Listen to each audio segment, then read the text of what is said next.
નમસ્કાર, આપ જોઈ રહ્યા છો નેશન પ્લસ ન્યૂઝ. હું છું આપની સાથે વિપિક્ષા પરમાર. ભાવનગર જિલ્લામાંથી ચોમાસાની મોસમ વચ્ચે ચિંતાજનક અને તંત્રની બેદરકારી ઉજાગર કરતી ઘટના સામે આવી છે. ભાવનગર જિલ્લાના રંઘોડા ડેમનો એક દરવાજો ટેકનિકલ ખામીના કારણે અચાનક ઓટોમેટિક ખુલી ગયો છે. ભાવનગરના રંઘોડા ડેમમાં કુલ 52 દરવાજા આવેલા છે, જેમાંથી 15 નંબરના દરવાજાની મિકેનિઝમમાં અચાનક ક્ષતિ સર્જાતા તે આપોઆપ ખુલી ગયો હતો, જેથી આ દરવાજામાંથી પ્રચંડ વેગે પાણી વહેવા લાગ્યું હતું. બિનજરૂરી પાણી વહી જતા તંત્રમાં દોડધામ મચી ગઈ હતી. પૂરની સ્થિતિ કે કોઈ અકસ્માત ન સર્જાય તે માટે ડેમની આસપાસના અને નદી કિનારાના નીચાણવાળા ગામોને તુરંત જ વહીવટી તંત્ર દ્વારા સાવધ કરી દેવામાં આવ્યા છે.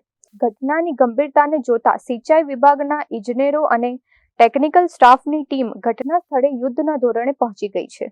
ઇન્ચાર્જ કાર્યપાલક ઇજનેર સાથે થયેલી ટેલિફોનિક વાતચીત મુજબ દરવાજાની આ ક્ષતિને સુધારવા માટેની કામગીરી પ્રગતિમાં છે અને આજ સાંજ સુધીમાં આ ટેકનિકલ ખામીનું સંપૂર્ણ નિરાકરણ લાવીને દરવાજો કાર્યરત કરી દેવામાં આવશે.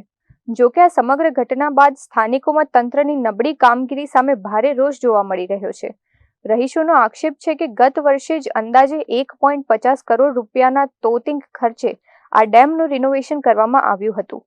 કરોડો રૂપિયાનો ખર્ચ કરવા છતાં પણ દરવાજાઓમાં આવી મોટી ક્ષતિ રહી જતી તે ગુણવત્તા સામે મોટો સવાલ ઊભા કરે છે. સરકારી નાણાંનો દુરુપયોગ કરનાર કોન્ટ્રાક્ટરો અને જવાબદારો સામે તપાસ થવી જોઈએ તેવી માંગ પણ ઉઠી રહી છે. Rajan Gohil, nation plus news, Bhavnagar. સમાચારોના સતત અપડેટ મેળવવા માટે અમારી નેશન પ્લસ ન્યૂઝની યુટ્યુબ ચેનલને સબસ્ક્રાઇબ કરો, બેલ આઇકન દબાવો અને જોડાયેલા રહો ફેસબુક, ઇન્સ્ટાગ્રામ અને ટ્વિટર પર.